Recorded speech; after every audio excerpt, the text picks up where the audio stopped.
வணக்கம். உலகமெங்கும் பறந்து விரிந்து வாழும் என் தமிழ் உறவுகள் உங்கள் அனைவருக்கும் மற்றும் தமிழக வெற்றி கழகத்தின் தோழர்கள் உங்கள் அனைவருக்கும் அரசியல் மீடியா யூடியூப் சேனல் மற்றும் அறந்தாங்கி சட்டமன்ற தொகுதி களஞ்சியம் செல்வா என்னின் சார்பாகவும் வணக்கத்தை தெரிவித்துக் கொள்கின்றேன். இன்றைய காணொலியில் நாம் யாரை பற்றி பார்க்க இருக்கிறோம் அப்படின்னா, தமிழக வெற்றி கழகத்தின் சிவகங்கை கிழக்கு மாவட்ட செயலாளர் அருமை சகோதரர் டாக்டர் பிரபு அண்ணன் அவர்களை பற்றி தான் நாம் இன்னைக்கு பார்க்க இருக்கிறோம். தமிழக வெற்றி கழகத்தின் சிவகங்கை கிழக்கு மாவட்ட செயலாளர் அவரை பற்றி அவர் செய்யக்கூடிய சேவைகளை சொல்வதற்கு வார்த்தையே படுத்தாது. அந்த அளவிற்கு அவருடைய சேவையும் களப்பணியும் மிக பெரியது. முதலில் நம்ம எதை பற்றி பார்க்க போகிறோம்னா, இயற்கை வேளாண்மை மற்றும் ஆக்கப்பூர்வமான செயல்கள், அதாவது மக்களையும் இயற்கையை நேசிக்கக்கூடிய ஒரு மாமனிதன் டாக்டர் பிரபு அண்ணன் அவர்கள். எண்ணற்ற மரக்கன்றுகளை பசுமை புரட்சி என்ற பேரில் செய்து கொண்டு வருகிறார். எல்லாருமே ஒரு பேருக்காண்டி செய்வாங்க. ஆனால் அண்ணன் அவர்கள் மன நிறைவோட இயற்கையை நேசித்து எண்ணற்ற மரக்கன்றுகளில் விதைத்து கொண்டே இருக்கிறார். மரக்கன்றுகளை வளர்த்து கொண்டே இருக்கிறார்.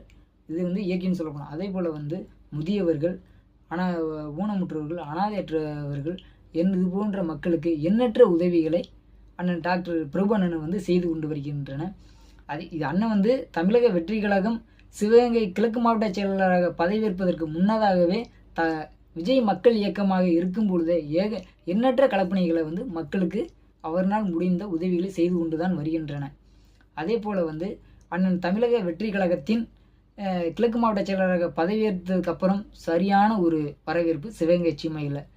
ஒரு கட்டுக்கடங்காத கூட்டத்தை மத்தியில் அண்ணன் பிரபு அண்ணன் மக்கள் நேசித்து வரவேற்றாங்க. அதே போல் பிறப்புக்கும் எல்லா உயிருக்கும் அப்படின்ற தமிழக வெற்றி கழகத்தின் கோட்பாடுக்கு ஏற்ப நடப்பவர் தான் அண்ணன் பிரபு அண்ணன் அவர்கள். அதே போல் சிவகங்கை சீமை வீரத்திற்கும் மானத்திற்கும் பேர் போன ஒரு மாவட்டம் சிவகங்கை சீமை. அப்படி இருக்கையில் அண்ணன் எந்த இடத்துக்கெல்லாம் செல்கிறாரோ அந்த இடம் பூரா மக்கள் நேசித்து மிகப்பெரிய ஒரு வரவேற்பை அளிக்கின்றன. இதில் சொல்லப்போனால் எண்ணற்ற ஒரு இளைஞர்கள் பட்டாளமே தமிழக வெற்றி கழகத்தில் இணைகிறாங்க. தளபதியும் நேசித்து, உயிருக்கு மேலாக நேசிக்கக்கூடிய தளபதியும் நேசித்து, அண்ணன் பிரபு அண்ணையும் வரவேற்று தமிழக வெற்றி கழகத்தில் மாற்றுக் கட்சியிலிருந்தும் நிறைய இளைஞர்கள், படித்த பட்டதாரிகள் அனைவரும் தமிழக வெற்றி கழகத்தில் நேசித்து இணைகிறாங்க. அதே போல் தமிழக வெற்றி கழகத்தின் 2026 சட்டமன்ற தேர்தலில் தான் தன்னுடைய இலக்கு. நிச்சயமாக நம்ம ஆட்சியை கைப்பற்றியே தீரணும் அப்படின்னு சொல்லி அவங்களுடைய கொள்கை கோட்பாடுகள் முன்னிறுத்துகிறாங்க தமிழக வெற்றி கழகம். அதற்கு ஏற்ப சிவகங்கை சீமை முழுவதுமே அண்ணன் தமிழக வெற்றி